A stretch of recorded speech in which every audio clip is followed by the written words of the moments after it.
Hello everyone. आज हम BA second year का पेपर क्लोथिंग एंड टेक्सटाइल्स के बारे में डिस्कस करेंगे। हम इसमें यूनिट 1 का topic classification of textile fibres को आज पढ़ेंगे। Unit 1 classification of textile fibres. ठीक है,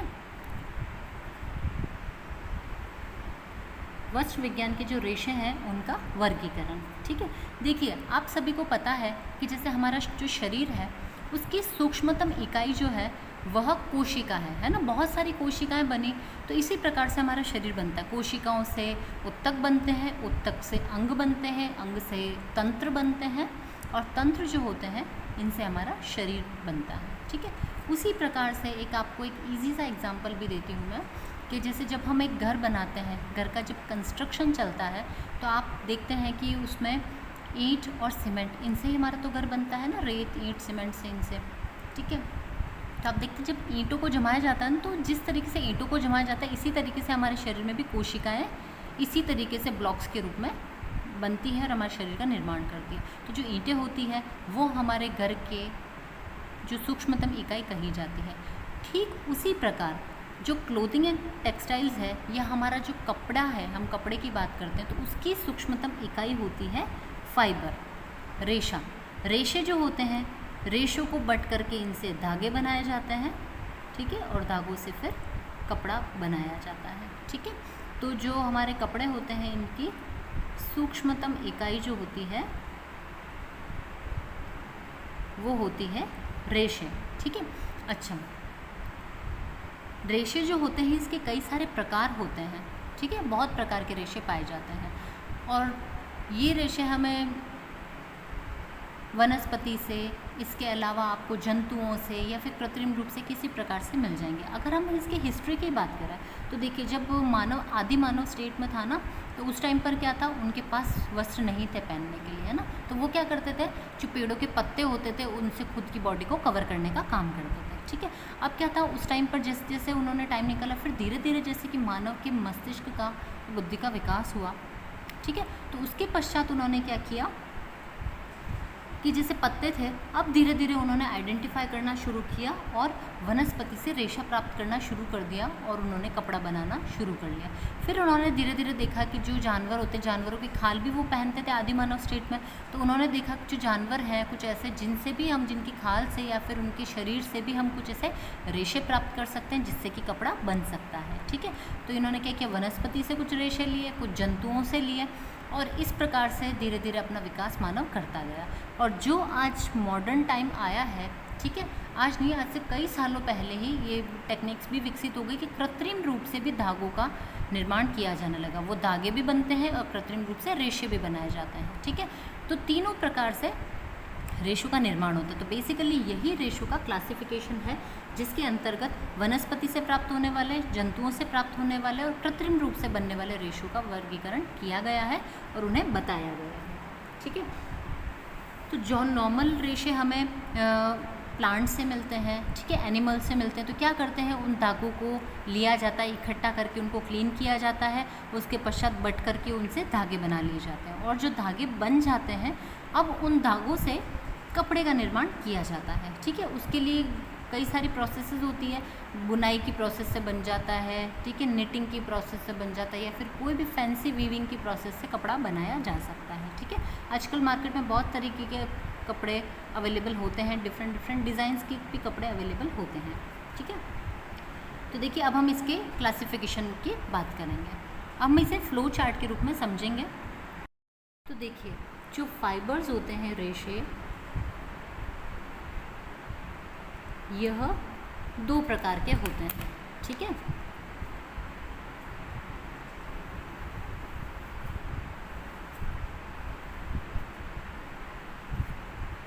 पहला है नेचुरल फाइबर। नेचुरल फाइबर्स या जिन्हें प्राकृतिक रेशे भी कहा जाता है। ठीक है। और जो दूसरा होता है वह है कृत्रिम रेशे।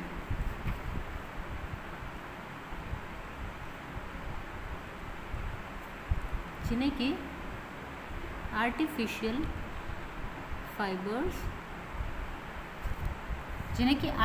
फाइबर्स कहा जाता है।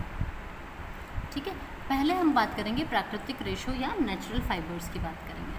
ठीक है, तो देखिए जो नेचुरल फाइबर होता है यह हमें 3 प्रकार से प्राप्त होता है, यह 3 सोर्सेज से प्राप्त होता है, जिसमें पहला है वेजिटेशन से आपको प्राप्त होता है यह। ठीक है, वेजिटेशन से या फिर वनस्पति से आपको प्राप्त होता है। ठीक है, जो दूसरा है वो आपको एनिमल्स या फिर आप कहेंगे जंतुओं से आपको प्राप्त होता है। ठीक है, और जो इसका थर्ड टाइप है वो है ये आपको मिनरल से या फिर खनिज से प्राप्त होता है। ठीक है, तो देखिए वनस्पति से जो प्राप्त होने वाले होते हैं ना, तो देखिए जो हमारा पौधा होता है या कोई भी पेड़ होता है तो आप देखते हैं उसके कई सारे भाग होते हैं। ठीक है, तो उन अलग अलग भागों से हमें अलग अलग प्रकार के रेशे प्राप्त होते हैं। ठीक है, तो पहला हम बात करेंगे सीड के बारे में। ठीक है, कि हमें बीज से किस प्रकार से या कौन कौन से रेशे प्राप्त होते हैं। सीड अर्थात बीज से प्राप्त होने वाले रेशे। तो जो सीड होता है किसी भी पौधे का, ठीक है, देखिए हमें सीड से प्राप्त होगा, आपको स्टेम से या फिर तना से प्राप्त होगा, है ना, और आपको जो लीव्स होती हैं,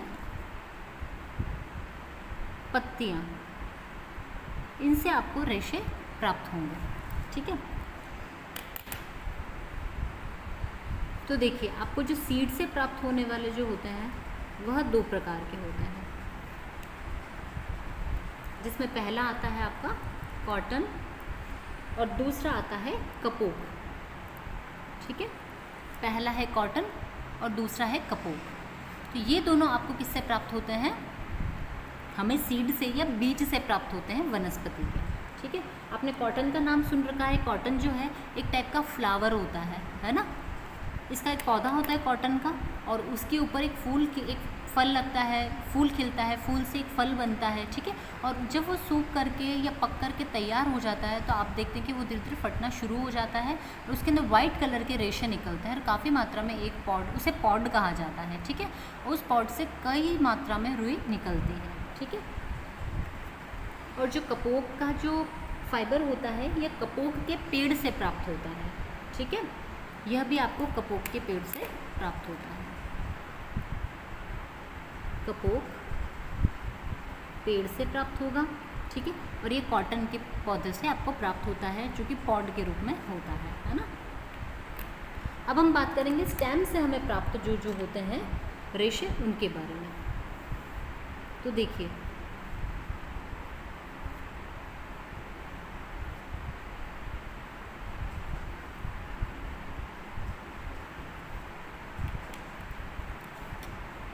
इसमें पहला है लिनन। आपने नाम सुना होगा लिनन का।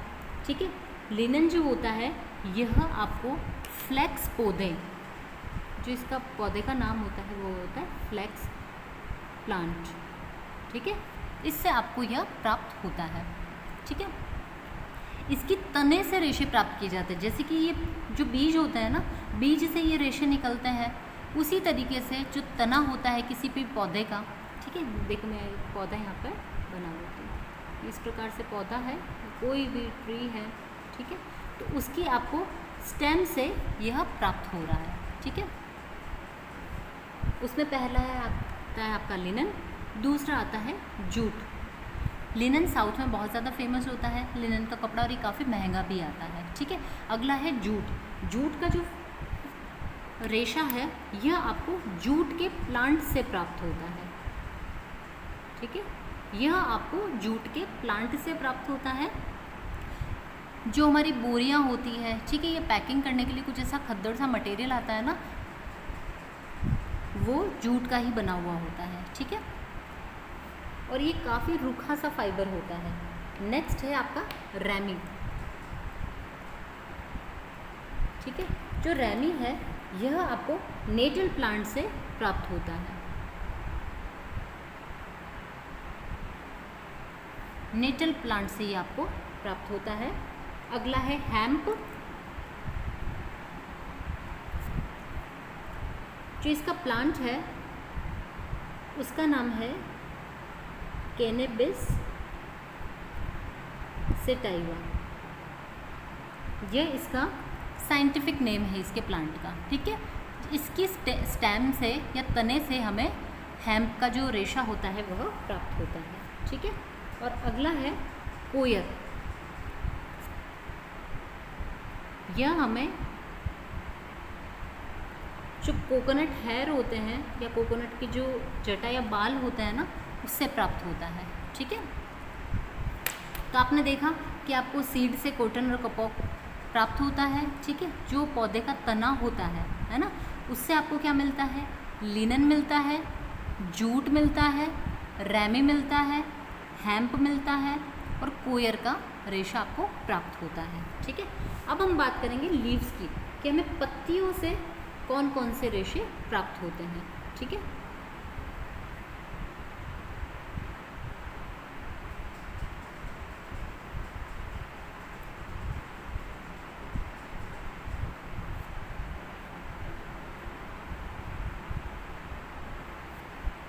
तो देखिए, जो लीव्स होती हैं, लीव से आपको दो प्रकार के रेशे प्राप्त होते हैं, एक है पिना और दूसरा है सीसल, ठीक है।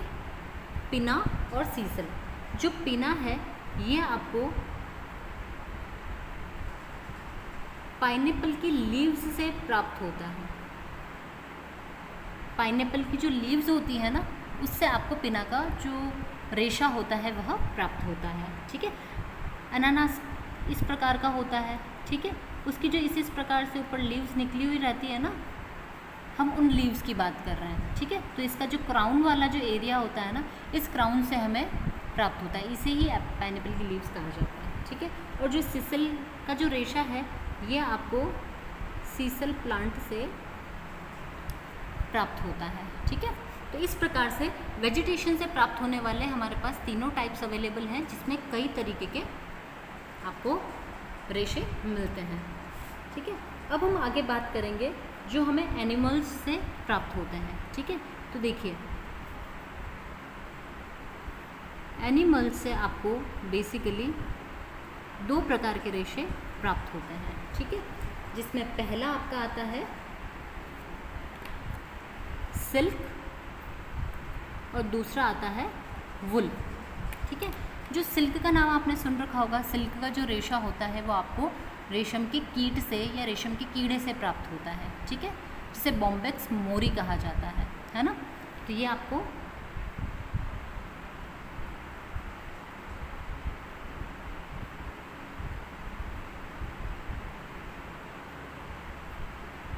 कीड़े से आपको प्राप्त होता है, ठीक है।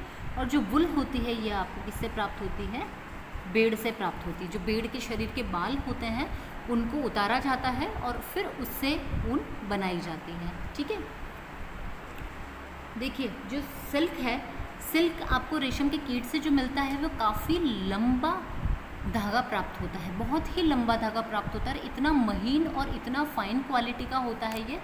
और जितना फाइन क्वालिटी का होता है उतना ज़्यादा महंगा यह मिलता है आपको, ठीक है। और जो भेड़ की जो वुल होती है ये तो आपको छोटे छोटे फाइबर्स के रूप में मिलती है, ठीक है। तो इसकी लेंथ तो वेरी करती है, किसी की छोटी वुल होती है, किसी की लंबी वुल होती है, ठीक है। और कलर भी वेरी करता है, कोई ब्लैक कलर की मिल जाएगी आपको, वाइट मिल जाएगी, ऑफ वाइट, इस तरीके की मिल सकती है। लेकिन जो मार्केट में हमारे पास कलर्ड अवेलेबल रहती है उनको डाइंग प्रोसेस के द्वारा उनको रंगा जाता है, ठीक है, उसके पश्चात हमें प्राप्त होती है। तो ये थे जंतुओं से मिलने वाले फाइबर्स के बाद। अब हम बात करेंगे जो हमें मिनरल्स से मिलते हैं, ठीक है। तो आपको जो मिनरल से मिलने वाले जो फाइबर्स होते हैं, ठीक है, वह 3 प्रकार के होते हैं, ठीक है, जिसमें पहला आता है आपका गोल्ड, दूसरा आता है सिल्वर का फाइबर और तीसरा आता है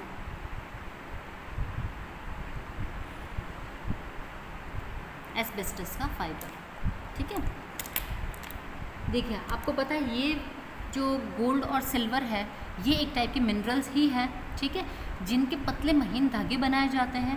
तो जो गोल्ड है इससे बने हुए कपड़े बहुत ही महंगे आते हैं, काफ़ी कॉस्टली होता है, क्योंकि गोल्ड का जो रेट है वो सभी मेटल्स में मतलब काफ़ी हाई रहता है गोल्ड का प्राइस, ठीक है। तो इसलिए यह तो आपको बहुत ही महंगा मिलता है। इससे पुराने समय में अगर हम ट्रेडिशनल टेक्सटाइल्स की बात करें तो उस समय पर जो बनारसी साड़ियाँ बनती थी या कई सारी ऐसे मलमल के कपड़े बनते थे या फिर जो राजा महाराजाओं के लिए जो कपड़े तैयार होते थे, ठीक है, तो वो सोने और चांदी के तारों से ही बनाए जाते थे, ठीक है। उनके अंदर कपड़े के अंदर उनका काम किया जाता था, जिससे कि उनकी जो मूल्य था वो काफ़ी बढ़ जाता था और वो दिखने में काफ़ी रॉयल लगते थे और बहुत ही अच्छी अपील देते थे, ठीक है। तो गोल्ड की तरह ही सिल्वर के जो सिल्वर मेटल जो है इसके भी धागे बनाए जाते हैं, पतले पतले धागे, और उन्हें कपड़ों के साथ बुना जाता है, ठीक है। तो इस तरीके से गोल्ड और सिल्वर के कपड़े बनाए जाते हैं। फिर हम बात करेंगे एस्बेस्टस की। एस्बेस्टस जो है ये आपको रॉक से या चट्टानों से प्राप्त होता है, ठीक है। तो इससे वैसे अधिकतर फायर प्रूफ कपड़ा बनाया जाता है क्योंकि ये ज्वलनशील नहीं होता है, इसलिए, ठीक है। तो ये थे आपके 3 प्रकार के खनिज जो आपको प्रकृति से, ये भी हमें प्रकृति से ही प्राप्त होते हैं, ठीक है। एनिमल्स के हैं ये भी हमें प्रकृति से ही प्राप्त हो रहे हैं, सिल्क और वुल का जो फाइबर है वो, और इसके अलावा जो वेजिटेशन है वनस्पति से प्राप्त होने वाले ये भी हमें नेचुरली ही प्राप्त होते हैं। तो ये सभी प्राकृतिक रेशो के अंतर्गत इनको क्लासिफाई किया गया है, ठीक है। अब हम बात करेंगे आर्टिफिशियल फाइबर्स की। आर्टिफिशियल फाइबर्स वो फाइबर्स हैं, ठीक है, जिनको ह्यूमन ने केमिकल्स के थ्रू या फिर जो प्राकृतिक फाइबर थे उनको रिसाइकिल करके बनाया है, उनके अंदर इसे काउंट किया जाता है या क्लासिफाई किया जाता है, ठीक है। तो कृत्रिम रेशे वो रेशे होते हैं जिनको कृत्रिम रूप से या तो लेबोरेटरी में बनाया जाता है, सीधा फैक्ट्रीज़ के अंदर ही इनकी मैन्युफैक्चरिंग की जाती है, या फिर जो प्राकृतिक रेशे हैं उनको रिसाइकिल करके फिर बनाया जाता है, ठीक है। तो देखिए जो आपके कृत्रिम रेशे हैं यह भी 2 प्रकार के होते हैं, ठीक है।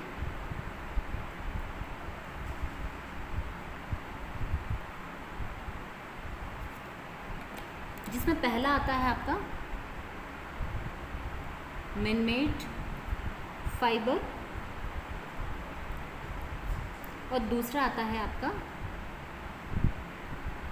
सिंथेटिक फाइबर, ठीक है। मैन-मेड फाइबर और सिंथेटिक फाइबर। मैन-मेड फाइबर जो कि मानव द्वारा निर्मित है, ठीक है, और जो सिंथेटिक फाइबर है उसके अंदर एक्चुअली नेचुरल फाइबर्स का यूज़ नहीं किया जाता है और मैन-मेड फाइबर में इनका यूज़ किया जाता है। बनाए दोनों मानव के द्वारा ही जाते हैं, लेकिन इसमें रिसाइकलिंग भी की जाती है, ठीक है। लेकिन सिंथेटिक फाइबर में प्योरली केमिकल्स का ही यूज़ होता है, ठीक है।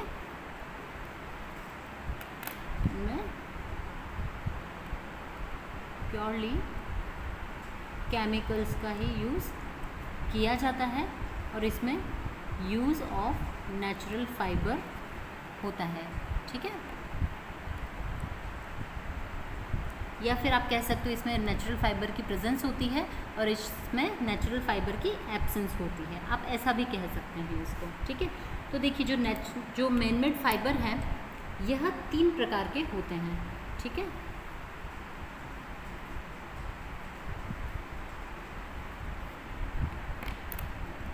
जिसमें पहला है नाइट्रा सेल्यूलोज का फाइबर, ठीक है। दूसरा है विस्कस रेयन और जो तीसरा है वो है कुप्रामोनियम या कुप्रामोनियम रेयन भी कहा जाता है ऐसा, ठीक है।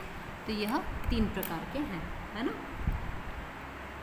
जो नाइट्रोसेल्यूलोज है इसके अंदर बेसिकली जो नेचुरल फाइबर्स होते हैं, NF मीन्स नेचुरल फाइबर, इसके साथ में नाइट्रिक एसिड जिसे HNO3 कहा जाता है उसको मिलाया जाता है और साथ ही सल्फ्यूरिक एसिड जिसे H2SO4 कहा जाता है। ठीक है, इनको मिला करके नाइट्रोसेलुलोज का फाइबर बनाया जाता है। देखिए, क्योंकि इसमें किसकी प्रेजेंस है, नेचुरल फाइबर की, इसलिए यह मेन मेड फाइबर कहलाता है ना। हमने ऊपर क्या बात करी, इसमें यूज़ ऑफ नेचुरल फाइबर किया जाता है, नेचुरल फाइबर का यूज़ किया जाता है या नेचुरल फाइबर की प्रेजेंस होती है। ठीक है, तो पहला है नाइट्रोसेलुलोज जिसमें नेचुरल फाइबर के साथ नाइट्रिक एसिड और सल्फ्यूरिक एसिड का यूज़ किया जाता है। ठीक है, अब आता है आपका दूसरा विस्कस रेयॉन। देखिए, आप रेयॉन का कपड़ा काफ़ी पहनते हैं आजकल। रेयॉन जो होता है एक्चुअली रिसाइकल्ड कॉटन होता है या नेचुरल फाइबर्स होते हैं, किसी भी प्रकार के कोई से भी उनको रिसाइकलिंग करके बनाया जाता है, तो यह भी काफ़ी अच्छा होता है पहनने के लिए। ठीक है, इसके अंतर्गत जो नेचुरल फाइबर्स होते हैं उनके साथ में सोडियम हाइड्रोक्साइड को मिलाया जाता है। ठीक है, देखिए, जो नेचुरल फाइबर की जब हम बात करते हैं ना, हम यहाँ पर बात करते हैं, जैसे देखिए नेचुरल फाइबर जब मैं कह रही हूँ, ठीक है, तो इसमें बहुत सी चीज़ें कंसिडर की जा सकती है। ठीक है, क्या क्या चीज़ें कंसिडर की जा सकती है, जैसे कि इसके अंदर कॉटन लिंटर्स का यूज़ किया जा सकता है। कॉटन लिंटर्स क्या होते हैं, छोटे छोटे से टुकड़े होते हैं कॉटन के, जैसे कि कॉटन का रेशा बनाते टाइम कुछ वेस्टेज जो निकलता है, कॉटन के कपड़ों का जो वेस्टेज निकलता है, ठीक है, उसके रेशो का वेस्टेज जो भी निकला उनको लिया जाता है। इसके अलावा जो वुडन या वुड का पल्प होता है, लकड़ी का गुदा, उसका भी इसके अंदर यूज़ किया जाता है। ठीक है, बैम्बू जो होता है, बांस, उसका इस्तेमाल किया जाता है। ठीक है, कुछ लीव्स होती हैं, ठीक है, कुछ सीड्स होते हैं, तो जो भी नेचुरल वेस्ट होता है जो कि अब आपको काम एक्चुअल में नहीं आने वाला है, ठीक है, तो इन सभी का इस्तेमाल किया जाता है। इनको गला करके इनको केमिकल्स में मिला दिया जाता है या फिर इनका पेस्ट तैयार करके फिर इनको केमिकल्स में इनको पेस्ट बना करके छान लिया जाता है ना, या फिर केमिकल्स के साथ मिला करके छान लेते, तो जितनी भी इम्प्योरिटीज़ होती है वो अलग हो जाती है, जो पल्प बचता है उससे कि फाइबर बनाया जाता है। ठीक है, जो फिल्टर्ड पल्प होता है उससे बनाया जाता है। ठीक है, तो आपको समझ में आ गया, जब हम नेचुरल फाइबर की बात कर रहे हैं तो नेचुरल फाइबर अर्थात नेचुरल मटेरियल में क्या क्या चीज़ें इंक्लूड होती है, कॉटन लिंटर्स, वुड पल्प हो सकता है, बैम्बूज हो सकते हैं, कोई भी ड्राई लीव्स हो सकती हैं, सीड्स हो सकते हैं, इनका इस्तेमाल किया जाता है। ठीक है, और जो कुप्रामेनियम रेयॉन होता है, इसके अंदर जो नेचुरल फाइबर वाला जो पल्प रहता है उसके साथ में सोडियम हाइड्रोक्साइड को मिलाया जाता है। ठीक है, प्लस सोडा ऐश इसके साथ में मिला लिया जाता है। ठीक है, और इसके साथ ही जब ये पेस्ट तैयार हो जाता है तो इसको क्लोरीन का ट्रीटमेंट दिया जाता है। वैसे हम इन सभी को डिटेल में भी डिस्कस करेंगे, पर यहाँ पर हम इसे शॉर्ट में समझ रहे हैं कि एक्चुअल में ये चीज़ है क्या। ठीक है, और उसके बाद में इसके को अमोनिया से ट्रीट किया जाता है, जिसे NH3 कहते हैं, और Cu2O कॉपर ऑक्साइड के साथ में भी इसको ट्रीट किया जाता है, जिसके पश्चात हमें कुप्रामेनियम रेयॉन का जो पल्प होता है, वो जो पेस्ट होता है वो मिल जाएगा। उसके बाद उसको स्पिन रेट से पास करके और फिर उसके धागे बना लिए जाते हैं। ठीक है, तो इस तरीके से नाइट्रोसेल्यूलोज, विस्कस रेयॉन और कुप्रामेनियम रेयॉन को प्राप्त किया जाता है। ठीक है, अब हम बात करेंगे सिंथेटिक फाइबर्स की। ठीक है, जो आपके सिंथेटिक फाइबर्स हैं जिसके अंदर की जो कि एक्चुअली प्योरली केमिकल्स हैं और जिसमें नेचुरल फाइबर्स का यूज़ नहीं किया गया है। ठीक है, तो यह भी कुछ टाइप्स के होते हैं, इनके आपने नाम सुन रखे होंगे। ये बिल्कुल सिंथेटिक होते हैं।